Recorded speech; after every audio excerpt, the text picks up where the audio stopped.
Intersubjectivity. Objectives. Realize that intersubjectivity requires accepting differences and not to impose others. Appreciate the talent of persons with disabilities and those from the unprivileged sectors of the society and other their contribution to society. So in this particular lessons, we are going to explain that authentic dialogue means accepting others even if they are different from themselves. Perform activities that demonstrate the talents of persons with disabilities and those from unprivileged sectors of society. Lesson 1. Accepting differences. Learning outcome. At the end of this lesson, you are expected to realize that accepting differences of others is vital in any human relation. Another aspect of being man is his relatedness with others.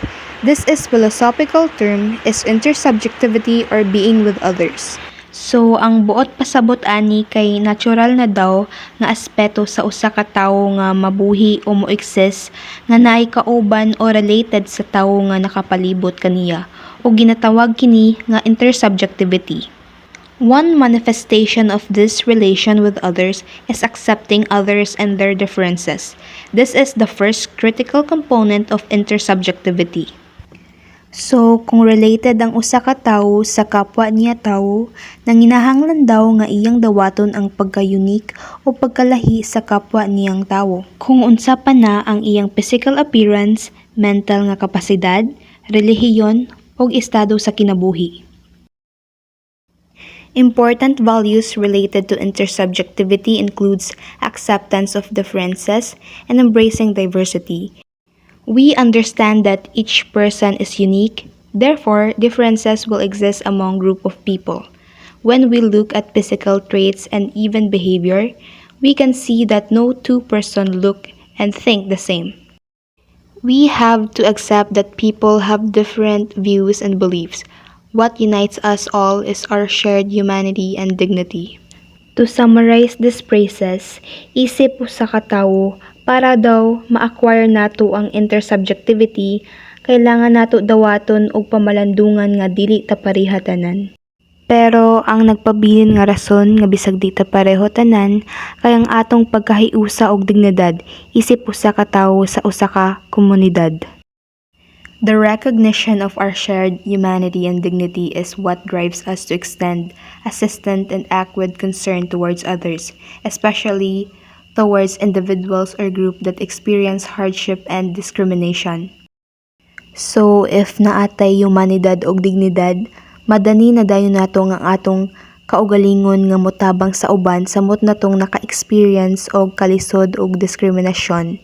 For instance, those who are physically and mentally challenged often experience hardship because of their condition. Despite their limitations, many of them have successfully transcended their disabilities to become productive and happy individuals. Summary: each person is just as important as you are. This means that you learn to accept your life as worthwhile. The bottom line is, there will be things in your life that you will not be able to change, and there will be things that you can. Think about it. Our character, attitude, intellect, and the way in which we interact with others are all things we can change and improve. Did you know that you can convey an attitude and acceptance to others by way in which you communicate and interact with them? Lesson 2. Accepting others. Learning outcome. Explicitate GSML's view on human liberty, freedom of thought and expression, interference, and the harm principle. In this lesson, the importance of accepting the other thought and ideas, though they might be opposed to yours, is another manifestation of accepting others and their differences. This means having a right to their own feelings, thoughts, and opinions. When you accept people for who they are, you let go of your desire to change them. You let them feel the way want to feel. You let them be different and think differently from you. Everyone is different in one way or another. Principle of paternalism. Paternalism comes from the Latin pater, meaning to act like a father or to treat another person like a child. Paternalism is a gender-neutral anagram of paternalism. In modern philosophy, the jurisprudence, it is act for the good and another person without that person content as parents do for children. Paternalism is the interference with the liberty or autonomy of another person, with the intent of promoting good or preventing harm to that person. Example of paternalism in everyday life are laws which require seatbelt, wearing helmets while riding a motorcycle, and banning certain drugs. Legal moralism is the view that the law can legitimately be used to prohibit behaviors that conflict with society's collective moral judgments, even when those behaviors do not result in physical or psychological harm to others. According to this view, a person's freedom can legitimately be restricted simply because it conflicts with society's collective morality. Thus, legal moralism implies that it is permissible for the state to use its coercive power to enforce society's collective morality. What is it? Intersubjectivity looks at others as rooted within the self. It is safe to say that the concept also promotes a view that all people are equal. This would imply that people taunt other sectors of society, such as those who have physical disabilities or socio-economic challenges, are seen as individuals with the same potential and talents as anybody else. Everyone has the power to understand relationships and interactions that occur in the society with little regard to social or physical differences. In effect, people who die marginalized may still be seen as significant contributors to society through their talents, touch, and capabilities. Summary: intersubjectivity facilitates interaction among individuals, which makes us treat each other as real persons. We are able to look at others equally, regardless of their physical and socio-economic status, and make us realize that anyone can contribute to the society. With this, it promotes a sense of community and unity among individuals. Lesson 3: Appreciating people with disabilities. Learning outcome. Realize that accepting people for what they are is a manifestation of love. Intersubjectivity is a condition of man, a subject, among other men who are also a subject. It refers to the shared awareness and understanding among persons. It is made possible by the awareness of self and the other. A dialogue is an interaction between persons that happens through speech or the use of words, expressions, and body language. It occurs when two persons open up to each other, give and receive one another in their encounter. So, this means nga, a conversation between two or more people o mag-discuss about a particular subject or a resolution sa problem nila. And genuine dialogue occurs when persons are willing to share themselves with one another. The awareness of each other's presence as a true person is defined by the acceptance of each other's uniqueness and differences. And then kaning genuine dialogue kay define po na ko siya as a heart-to-heart talk or something na genuine talk between two or more person. So next, for Martin Buber, an Australian-born Israeli Jewish philosopher, human intersubjectivity is a true encounter through the three spheres of dialogue that I engages in. The two is the encounter between man and a man, where language is exchanged and is described as always mutual, real, and direct. It is an evidence of the reality of human intersubjectivity through language.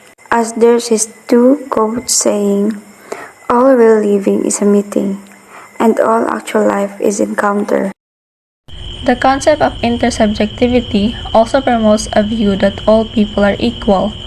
This would imply that people from other sectors of society, such as those with physical disabilities and socioeconomic challenges, are seen as individuals with the same potentials and talents as anybody else. Because intersubjectivity is unbiased, everyone has the power to understand relationships and interactions occurring within the society with little regard to social and physical deficiencies. In effect, people who come from the marginalized situation are still seen as significant contributors to society through their talents, skills, and capabilities. Being born in this world makes us like everyone else, a human or a person. But not everyone is born with the same lifestyle and privilege as everybody else. Some are born able or marginalized.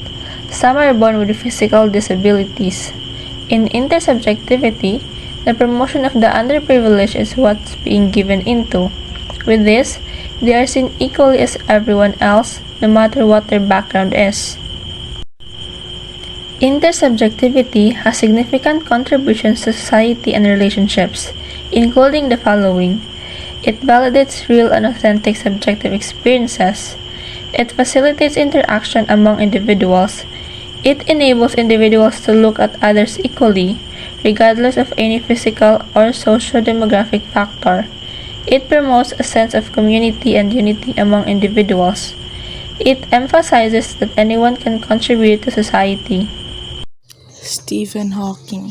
He is a physicist and cosmologist who, despite his rare medical condition called amyotrophic lateral sclerosis, or ALS, made significant contributions to contemporary studies of relativity and quantum physics. Si Stephen Hawking kay isa ka physicist o cosmologist nga bisag naa siya'y sakit, rare condition nga gitawag og amyotrophic lateral sclerosis. Kani na sakit kay naapektuhan ang nerve cells sa brain ug sa spinal cord, causing loss of muscle control. So bisag na siya ingon ani na sakit, nakahatag Japon siya big contribution sa contemporary studies of relativity ug sa quantum physics. Oprah Winfrey. As a child, Oprah Winfrey experienced living in a poor household and was sexually abused. Despite this, she motivated herself to succeed and did so by being one of the richest women alive today. Si Oprah Winfrey kay isa ka talk show host, television producer, actress, and philanthropist. Usa niya nakabuot ang iyang mga pangandoy sa kinabuhi sa siya bata pa na experience niya ang kapobrehon ug ang ma-sexually abused. Pero despite sa iyang mga lisod nga kaagi, gimotivate niya iyang kaugalingon ug siya naningkamot para makabuot ang iyang mga pangandoy. Karon, usa na siya sa pinakadato nga bayi sa tibuok kalibutan. Helen Keller. Helen Keller, 1880 to 1968, was an American author, political activist, and the first deaf-blind person to earn a bachelor's degree. Helen Keller was an author, lecturer, and a crusader for the handicapped, born in Tuscumbia, Alabama. She lost her sight and hearing at age of 19 months to an illness now believed to have been scarlet fever. 5 years later, on the advice of Alexander Graham Bell, her parents applied to the Perkins Institute for the Blind in Boston for a teacher, and from that school hired Anne Mansfield Sullivan. Through Sullivan's extraordinary instructions, the little girl learned to understand and communicate with the world around her. She went on to acquire an excellent education and to become an important influence on the treatment of blind and deaf.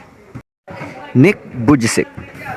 Nicholas James, or Nick Vujicic, is an Australian evangelist and motivational speaker who was born with phocomelia, a condition in which person is born with no arms and legs. Nick Vujicic is an Australian preacher and motivational speaker. Nicholas James Vujicic was born on 4th December 1982 with tetra amelia syndrome, a rare disorder characterized by absence of all four limbs. As a child, he struggled mentally and emotionally, as well as physically, but eventually came to terms with his disabilities. And at age of 17, started his own non-profit organization, Life Without Limbs. Because of Bujisik does not let his disability overtake his life, he has learned how to drive, beat a drum, write, pen an autobiography, use the computer, play tennis, and even surf. Bujisik presents motivational speeches worldwide on life with a disability, hope, and finding meaning in life. Rosel Ambuboyong. She is the first visually impaired Filipino to graduate summa cum laude from Ateneo de Manila in 2001.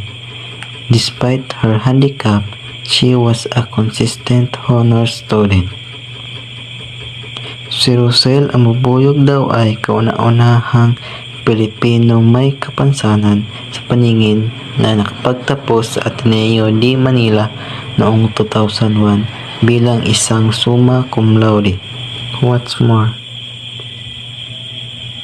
the recognition of our shared humanity and dignity is what drives us to extend assistance and act with concern towards others, especially towards individuals or groups that experience hardships and discrimination.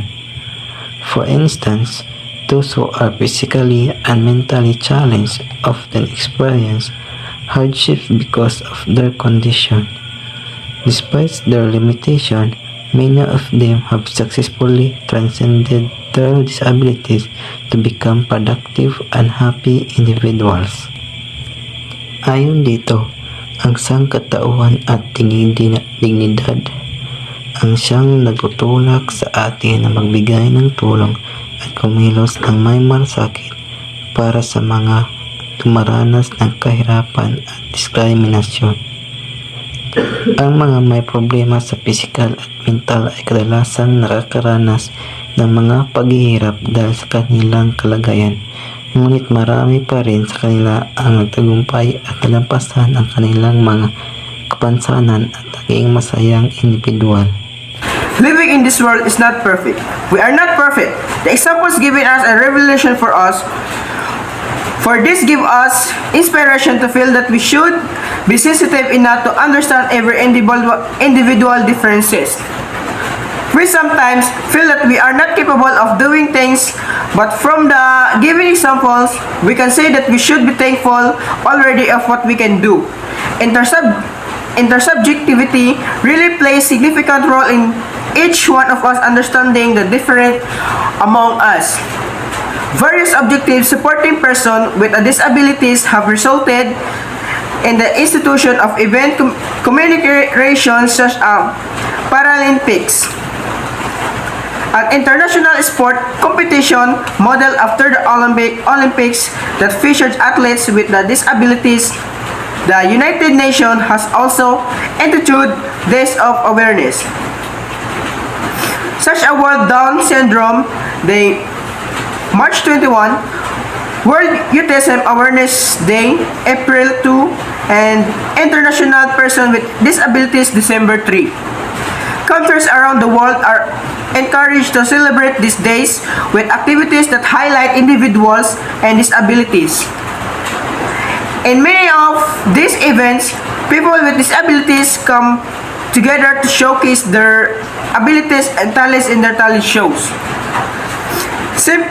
Symposiums and conventions, these events bring together able and disabled people in the spirit of friendship and cooperation. Summary. Intersubjectivity is a condition of man, a subject among other men, who are also subjects. It refers to the shared awareness and understanding among persons. It made possible by the awareness of self and the other. The definition of intersubjectivity states that experiences are influenced by others such as family or friends. This concept is used in literature because each character in a story have their own views and experiences.